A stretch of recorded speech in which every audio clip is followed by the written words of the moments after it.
Première chose est que vous devez accepter le fait que tout le monde vous juge. Vous vous jugez vous-même, c'est normal d'être jugé. C'est normal de ne pas être exactement comme tout le monde. C'est normal de ne pas suivre la foule. C'est la seule chose que je dirais aux gens. Ne vous inquiétez pas de ce que font les autres. Inquiétez-vous de ce que vous faites. Concentrez-vous sur ce que vous faites. Parce que tout le monde là-bas, tout le monde vous juge. Ils ont aussi des problèmes eux-mêmes. Et c'est à ce moment-là que je me suis rendu compte. Alors j'ai arrêté de me comparer à tout le monde et j'ai commencé à me comparer à moi. Je suis mon propre héros. C'est pourquoi... À 40%, la douleur commence à apparaître. C'est là que ça devient inconfortable. C'est là que la règle des 40% entre en jeu. Maintenant, ça commence. Je ressens la douleur. Mon esprit commence à me dissuader. Il me dit, sors d'ici. Arrête-toi, fais demi-tour. Il va dire, on s'arrête là. On n'est pas assez bon. L'esprit commence à vous dire toutes ces choses. Et vous commencez à le croire. Parce que votre esprit prend le contrôle. Et c'est précisément à ce moment que vous devez inverser les rôles et passer aux commandes. C'est ok. Laisse-moi voir si je peux aller à 45%. Et une fois que vous commencez à vous donner de plus en plus d'espoir, et que vous commencez à réaliser, ok, l'esprit commence à te dire, mais qu'est-ce que tu fais? Nous sommes censés aller à droite, et tu vas à gauche. Vous commencez à contrôler votre esprit. Vous commencez à trouver de nouvelles ressources en vous-même. L'esprit nous impose des limites, comme une voiture. Si tu conduis une voiture, la voiture a un limiteur de vitesse. La voiture pourrait aller à 200 km/h. Mais le limiteur de vitesse pourrait être réglé à 150 km/h. Une fois que le limiteur de vitesse est réglé sur 150 km/h, la voiture veut y aller. La voiture veut y aller, mais ce foutu limiteur de vitesse lui dit 1-1. La limite c'est 150. Nous avons en fait un limiteur dans notre cerveau. Et c'est un mécanisme de survie. Il nous protège de la douleur et de la souffrance. À la seconde où nous atteignons cette limite, notre esprit nous dit « Oh non, c'est pas marrant. Nous devons faire demi-tour. Nous devons nous asseoir et chercher quelque chose de plus confortable. » C'est un truc de l'esprit. L'esprit a l'avantage tactique sur vous. Tout le temps. À chaque moment de ta vie, l'esprit a une longueur d'avance sur toi. Pourquoi? Parce qu'il sait de quoi t'as peur. Il connaît tes insécurités, tous tes points faibles. Et il fera en sorte de te tenir à l'écart de ces merdes. Il te poussera dans cette direction, qui est confortable. L'esprit contrôle tout. Donc ce que j'ai réalisé, c'est que quand je grandissais jusqu'à ce que je fasse 134 kilos, que j'étais gros et que j'avais toutes ces insécurités, j'ai réalisé que mon esprit m'avait guidé dans cette direction. Quand les choses sont devenues inconfortables pour moi, quand j'ai fait face à mes insécurités, quand j'ai fait face à mes peurs, mon esprit m'a dit « Oh non, j'ai l'avantage sur toi. Je vais te séparer de ce sentiment qui te pousse. » Et tout est à propos de ça. Rien à foutre des gens qui ne l'aiment pas. Goggins prend le dessus.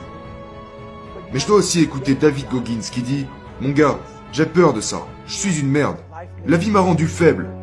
Je bégaye, j'ai des problèmes de lecture, à l'écrit. Je suis gros, je manque d'assurance. Vous devez vous faire face dans une pièce sombre. Et c'est dans cette pièce sombre que vous trouverez qui vous êtes. Mais dans cette pièce sombre, vous devez également créer un autre être humain qui restera avec vous pour affronter qui vous êtes. Et c'est la seule façon de surmonter toutes ces choses. Au fil du temps, je suis devenu gros et je suis revenu face à ce miroir. J'ai dit, maintenant tu vas t'appeler comme ça, parce que je suis gros. Et les gens ne veulent pas faire ça. Ils veulent qu'on leur dise, oh mais t'appelles pas comme ça, t'es pas gros. Ne dis pas que tu es stupide. Si tu ne te définis pas comme le vrai enculé que tu es, rien ne changera. Dans ce nouveau monde dans lequel nous vivons, nous voulons entendre, oh t'es juste un peu plus gros. Non mon gars, t'es obèse. Et il est normal de se qualifier d'obèse si c'est la réalité. Et c'est là que ça a commencé. Parfois, ce que je me disais était juste horrible. Mais je suis aussi fier de moi d'avoir pris en compte ce que j'ai vu dans ce miroir et d'y avoir remédié. Mentalité de victime. J'étais une victime. Tout le monde a gâché ma vie. Mon père, la société, ma mère, tout le monde. Et donc cela m'a donné une mentalité de victime. J'ai donc développé un moyen de surmonter la mentalité de victime. Et c'était en endurcissant mon esprit. J'étais littéralement en train d'insulter cette mentalité de victime en travaillant sur tous mes défauts. J'ai donc développé une éthique de travail qui est devenue ce qu'elle est maintenant. J'ai donc eu ce titre d'homme le plus dur du monde. Parce que je ne suis pas la meilleure personne au monde. Je ne suis pas la plus intelligente. Je ne suis rien. Mais j'ai appris à surpasser tout le monde autour de moi. Et c'est ainsi que je suis arrivé là où je suis aujourd'hui. J'ai commencé avec ça. Quand t'arrives à un point où t'en as vraiment rien à foutre, t'es dangereux. tu deviens vraiment, vraiment dangereux. Et je ne dis pas sans foutre comme je m'en fous si je fais ça. Non, quand tu t'en fous des autres. Et comment ils te voient, comment tu marches, comment tu parles, comment tu t'habilles, où tu veux aller dans ta vie. D'arriver à un point dans ta vie où tu t'en fous d'être jugé. Tu peux être dans une pièce avec 1 million de personnes et ils te détestent tous. Et puis tu rentres et tu fais comme ça. Pas parce que t'es en colère contre eux, mais parce que tu te connais toi-même. À l'intérieur comme à l'extérieur. So today, I decided to try to PR my long run. So the first half of the run, I'm feeling great.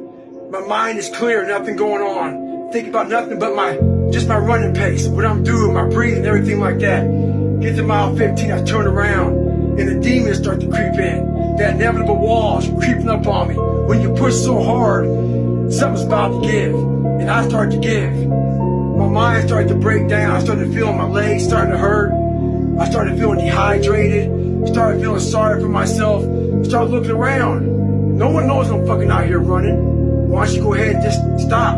Call your girl, have her pick you up. And that's when I feel like a little bitch. And this is when your mind has to fucking change. You gotta start thinking, I'm the greediest motherfucker in the world. Your dehydration? Fuck it. Your fucking legs are all sore. You feel like you got shin splits and stretch fractures. No, you don't. You got sore fucking legs. Get out of your head and stay hard. You may be better than somebody. You may be a bad motherfucker. But if I put doubt in your mind, I guarantee you this. You will start to question your very own ability. Fuck them and stay hard.